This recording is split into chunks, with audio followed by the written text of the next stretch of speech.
everybody, hope y'all having a great day. Today I'm going to do the 9-month ownership video of the Tundra, plus how it did on my 1,300 mile trip to Florida. So it's been 9 months since I purchased this bad boy. It did have a few miles on it. It was a demo whenever I got it. I think it had something like 14 or 15,000 miles on it, but it's got about 27 on it right now, so I've put about another 12 or 13,000 on it since I purchased it. So how's it done those 12 to 13,000 miles? Some of you know I do have an Xterra that I drive, so that's why it doesn't probably have more miles on it. And I've took it to Florida twice, by the way. I took it to Miami last Christmas, and I took it to Ormond Beach this past week before last, actually the week before last. So how'd it do? It did great. It did really good. Drove it all the way down there, no issues at all. Unlike the Ford last time I took that to Florida, before I traded it for this. So drove it down there. I got about 14.5 miles a gallon. I actually did a video on that. I do run 35 1250 tires. It does have a lift on it, stuff like that, and I'm sure that affects my gas mileage. People that I know that have, stock Tundras, they normally get about 16 and a half. My EcoBoost was getting 17 and a half. So stock to stock, a stock Tundra is getting about a mile less. And really and truly, everybody complains about the gas mileage. That's not that bad. I mean, in my opinion, a mile less a gallon for something that's more reliable is really not that bad at all. Now, when you start putting bigger tires on anything, you're going to get less gas mileage. That's just the way it is. But we drove it all the way down there. I think I had to stop maybe 2 times to get gas. I did stop more than that. I think I stopped 3 times, but I didn't need to stop that 3rd time. The only reason I do that, here's the tip of the day. When you start getting close to half a tank or a little under half a tank and you're on the interstate, stop and get gas when you can. Because what happens if there's a major accident and you're just sitting there and your vehicle's running, you can't get off the road, So I think I did stop and get gas 3 times. This has a 38 gallon tank. I didn't need to stop the 3rd time. Just, made me feel better. I've had the oil changed, I think, twice now in this. No issues. I've not had any issues at all with the truck. I've done quite a few mods to this truck, including a cold air intake, an S&B cold air intake, and a Borla dual exhaust. I've had no issues with those. I have no check engine lights on, no hesitations. It doesn't miss. I mean, nothing like that. I mean, I get a lot of questions about how's the intake performing and stuff. It's performing flawlessly. I actually, in the summertime, you have to run the cover over the intake, the side of the intake. In the wintertime, you take that out. Anything below 75 degrees, you can take that little plug out. And the sound of the S&B intake with that plug out is amazing. I mean, it really is amazing. I love that sound. Tires seem to be wearing good. When I first got the truck, I didn't like how it drove. I took it in, had it realigned, and the place had it done at said that the dealership had one of the camber bolts or something in backwards, and that's what was causing it not to drive like I would like it. They changed that or something. That's what they told me. And tires been wearing perfectly now. There's no issues at all. I will tell you, when you go to a tire that wide and you cut it sharp, you're running slow, you can feel it kind of digging in. So the outside edge, you can see a little bit of wear on it where the inside edge is still a little sharper. But I think that just is natural wear of how wide that tire is. I've got a friend that's got a Corvette, and it's a new Corvette. And the dealership told them not to cut the car really deep or it would wear the outside edge of the tires. And I think it's the same concept with this truck. The tires are just so wide, you'll wear the outside edge just a little bit. It's not bad. It's not noticeable. It's not going to cause me any major concern, but it is what it is. And I just thought I'd throw that out there. You will see just the edge of it rolling a little bit. I do run high tests in this truck. I get a lot of flack for that. People say I should run, low tests because that's what it's made for. But I get good performance out of high tests. I've not, had any issues with that. No spark knock, no hesitations or anything like that. Got down to Florida, you get a lot of traffic in Florida. and stop and go traffic. Had no issues with the truck heating up, as you all would, expect a newer truck like this would not heat up. But I just wanted to tell you, I had no issues at all with that. Stop and go traffic was no big deal at all. The heat in Florida was crazy, and that wasn't an issue either. The air conditioner works great in this Tundra. It actually works better than the Ford did. It'll actually almost run you out of the truck. It'll get so cold. I have the air conditioner pointed at, like, straight at my face as I go on long trips, and it'll like freeze my face and hands. I'll usually have to turn it off of me or turn the air up a little bit. Other than that, really and truly, this has been a great truck over the last 27,000 miles. The Ford that I had before this had been in the shop actually both of them. I had two F-150s, and both of them had been in the shop several times, or the first one at least in the shop several times for 27,000 miles. The EcoBoost, that's about the time it started messing up, was about 27,000 miles, and then it was in the shop several times after that. So, being that this got here and I've not had any issues with it, still runs strong, I do believe this truck will last me a whole lot longer. As far as like interior wear and tear, the seat, you can tell where you slide in and out of it. It does have the Lexus grade leather in it, and any leather seat you can tell, but it does seem to be holding up as good, if not better, than other leather seats do. I do get this question a lot: do the fender flares scratch your paint?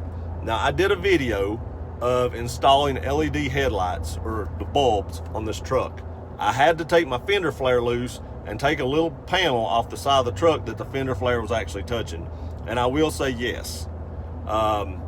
It does, I ain't gonna say scratches it, but you can see the line where the rubber from the fender flare actually does touch the truck.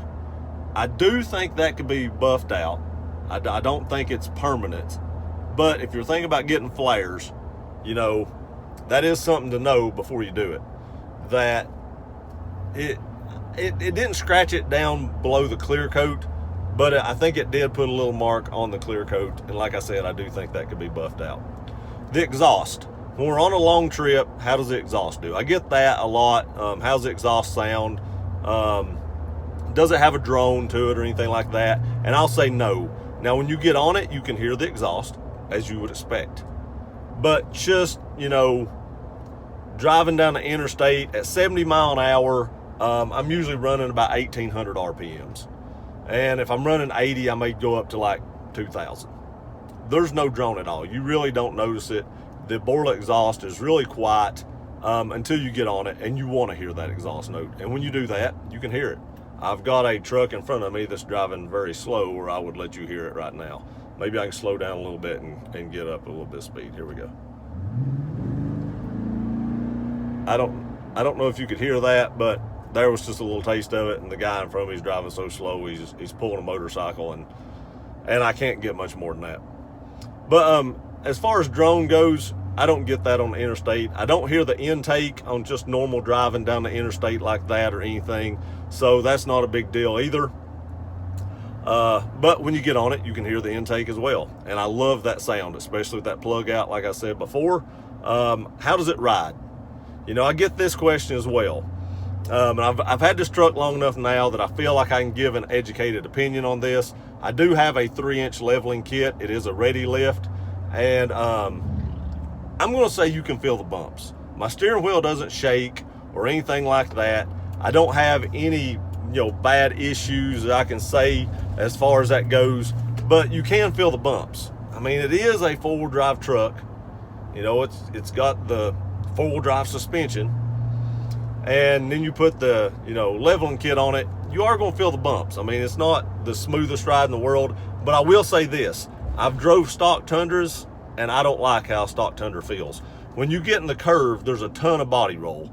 Now, I know that you can put the Trd Sway Bar on, the rear sway bar, and that's supposed to help. I've never drove one. Even mine does not have the sway bar. And with my level kit, I don't feel like I need it.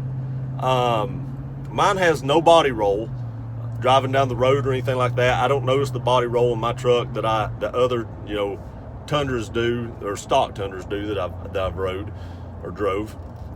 But, you know, that, I guess that can be fixed. But I will say with a level kit, I don't need it. And if I had to drive a stock one or drive this one, I'll take the more bumpiness in the road, I guess you could say, over the body roll. Because the one I drove that was stock had a lot of body roll in it, and it almost made me not buy a Tundra. When I drove this one with the level kit already on it from the factory, I knew I was going to buy a Tundra then. But if it would have drove like the other one did, I probably would not have bought a Tundra just because of that. So on to like the Nerf bars. This will just kind of be a 9-month update on all my modifications as well. I really like those. When I first got them, sometimes I would step on the bar that connects them, and I thought, man, I don't know if I ever get used to these. But after about, 2 weeks, I got used to them, maybe a week and a half. I got used to them, and I really like them better now, and I like the look of them a lot better than the factory ones that was on it. So I've not had any rusting issues or anything like that. They've been great, and I really like the Infab Nerf bars.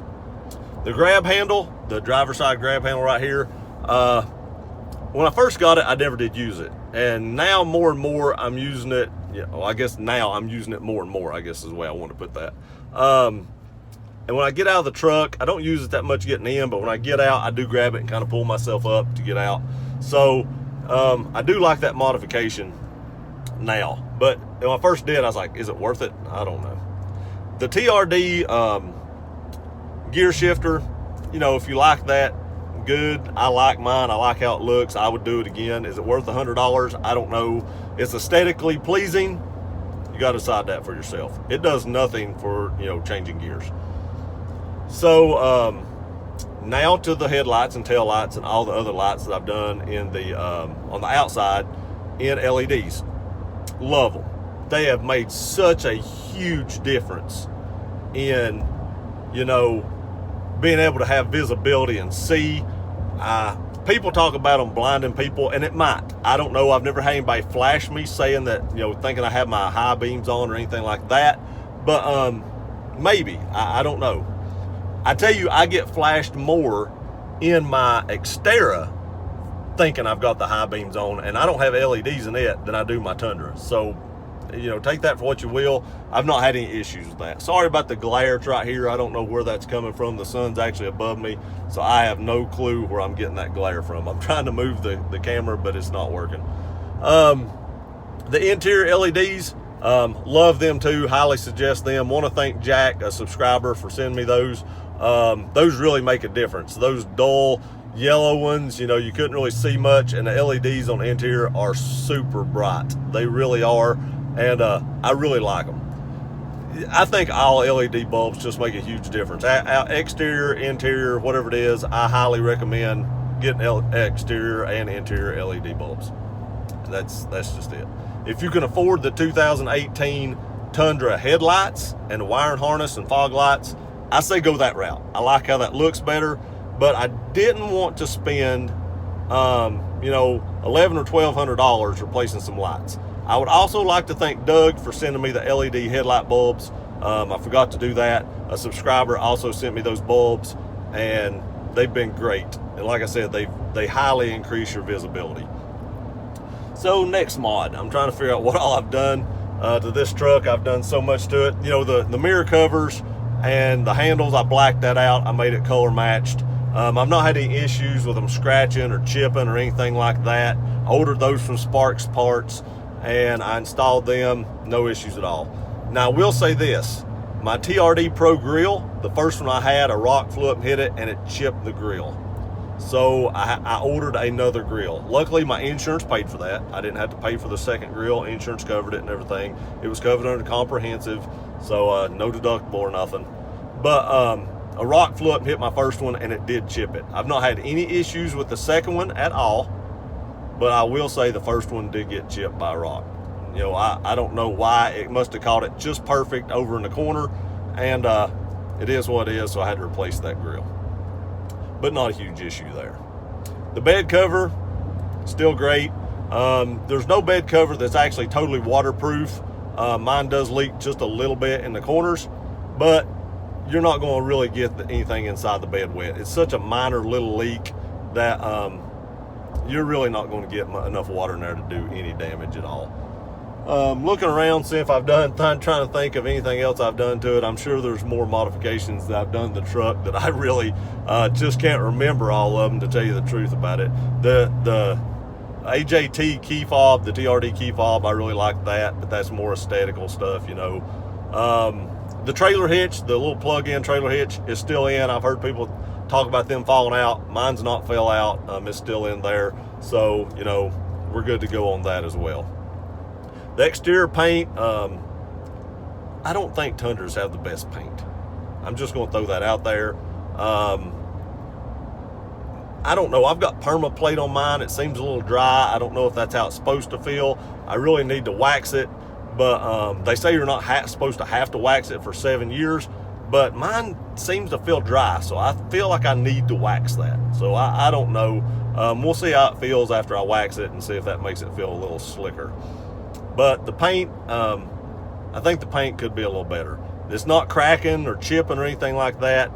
It just doesn't feel slick, and it might be the permaplate, like I said, but I've had other trucks that I feel like had better paint. As far as that goes, I think that's pretty much through it. The Bushwhacker fender flares, we talked about them, the way they leave the mark on the paint, but as far as anything else goes, no cracking of them, no issues with them. The bolts have never come loose on the side or anything like that. So there's no issues with the fender flares at all, except they leave a little mark on your paint when you take them off. So we're good to go there as well. That's pretty much the 9-month update. I've had 0 issues with the truck. That's a run through of all the mods and how they're holding up and everything, and how everything's doing. So I guess we'll see you in 1 year, do this video, or at the, not 1 more year, but at the 1 year update, and do this video again. And I'll tell you everything's working then, and we'll go through the whole truck. Hope you like this video. Please like, share, and subscribe. We'll see you next time.